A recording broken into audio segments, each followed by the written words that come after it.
Hey everybody, welcome back. It's Leah from Health and Fitness for Everyone. Now today I want to talk to you guys a little bit about mindset. And I guess I'm doing it today because it's something that's come up personally for myself, but it's not something new for me either. So over the years, as my intro sort of alluded to, I've done quite a lot in martial arts, and to do that and to be successful like I have, and to have done the things that I've done, competed overseas, attempted my black belt over the age of 40, all those things require a huge amount of mindset. Now I've had a bit of a rough trot of late, and I've had some injuries, and they can sometimes really get to you and really play on that mindset. So I haven't done a lot of training. We've not long just finished our Christmas break, and I was coming back after injury. So Christmas, New Year, it was like, woohoo, get straight back into it. And the body's like, yeah, slow and steady, old girl. But my mindset was still really good. I knew I had a plan of getting back into it and gradually doing bits and pieces until I could go to the level that I wanted to go at. Obviously, when you stop doing something for a little bit because of injury, you often will find that you can't just jump straight back into where you were. Now, this doesn't matter whether it's martial arts, whether it's just gym work, or whether you're a triathlete, a swimmer. It doesn't matter what it actually is. You could be a football player, basketball player. Okay, it really relates to any sort of physical activity or sport that you may do. So, I was really dreading the weekend, okay? So on Saturday and Sunday we had training events. Now I knew my injuries were going to slow me up a little bit, but I knew they wouldn't totally prevent me. But my mind started playing bloody tricks on me. And and that's what it does. Your mind's there to to try and preserve you, but your mind is also a muscle. So if you don't exercise it, you don't push it to its limits and its boundaries, it's also just going to sit stagnant, just like any other muscle. Okay, so I was having these horrid thoughts of, oh my God, I'm not going to be able to do this, or I'm going to hurt myself. I'm not going to be able to handle the 5.5 hour training session on a Saturday. I flat out get through a 1 to 2 hour session normally, and this will be more high tense. It's a bit more, for me, it was a little bit more pressure. Because I am a black belt and I do instruct, I need to be able to perform, and I know my performance was not where I wanted it to be. And that was where the brain was getting me. It was telling me, hey, old girl, you can't do this anymore, or, you're not up to it, or, all these things were starting to roll through my head, and I was actually giving myself a little bit of anxiety prior to the Saturday. Saturday came, put on my gi, walked in the room, and just did it. Like, muscle memory and mind memory, it goes hand in hand. So once I stopped stressing about it and I just went, well, I'm in my gi, I'm here to train, it's not like I don't know what I'm doing, I've been doing it for years. My body just went at it. Yes, there were some limitations. I've lost a lot of flexibility, but I could still do it. And you know what? And I think, well, the time that I had off, to be able to come back and actually still do it, it was amazing. It felt so good. Internally, I felt, why was I telling myself I couldn't? I just smashed out a huge session. It felt amazing. Yes, I had muscular aches and pains, 2 days later, but that was to be expected because I haven't used those muscles in those ways for a little while or under so much intensity or pressure. I didn't push myself past my limits. I definitely pushed myself, but I wasn't stupid about it.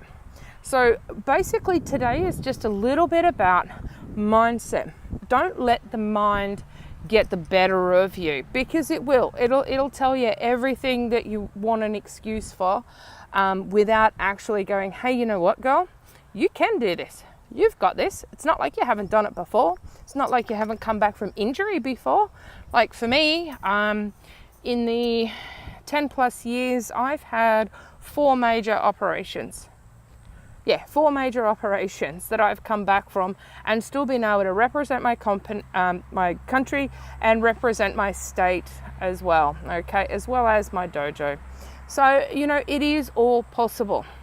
So mindset, how do we I guess you might be thinking, yeah, well, that's all well and good. You say just change your mindset, but sometimes it's not that easy.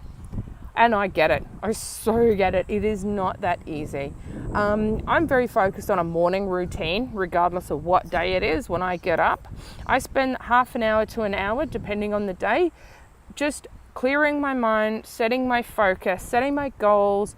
And I do this for my business. I do it for my training. I do it for my family life, everything. So everyone has different ways of doing it.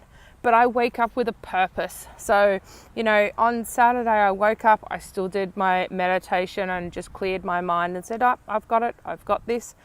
It takes practice, okay? I've been doing morning routines solidly now pretty much for 2 to 3 years, and it has made a huge difference on how I perform at work, how I perform in the dojo, on the mat, and everything like that. Because it's taught me to quieten the voices inside my head telling me I can't, okay? So I would suggest to give it a go. Now what I'm going to do is down in the comments, I'm going to put a link for a Tony Robbins priming exercise. Now it's one of the first ones that I started with. I love it because it incorporates some breathing, a bit of meditation. It's fully guided and tells you what to do, what to think, and it helps you learn how to do it basically.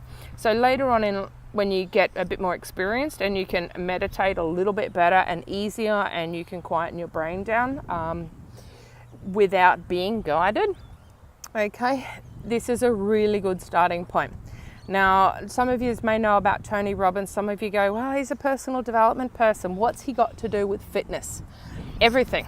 Because he works on the personal development side, he works on your mind, your attitude, all those things.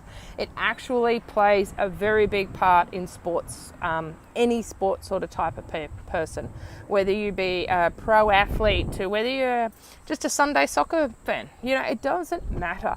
It just teaches you to help quieten the mind and to believe in yourself and your inner strength and give it a crack, that there is nothing really to fear except the silly little voices in your head that are going to keep telling you that you can't do this, you shouldn't do this, you're getting too old for this, or you've hurt yourself, you're going to do it again, all those negative thoughts, because our bodies, our brains are programmed to protect us, okay?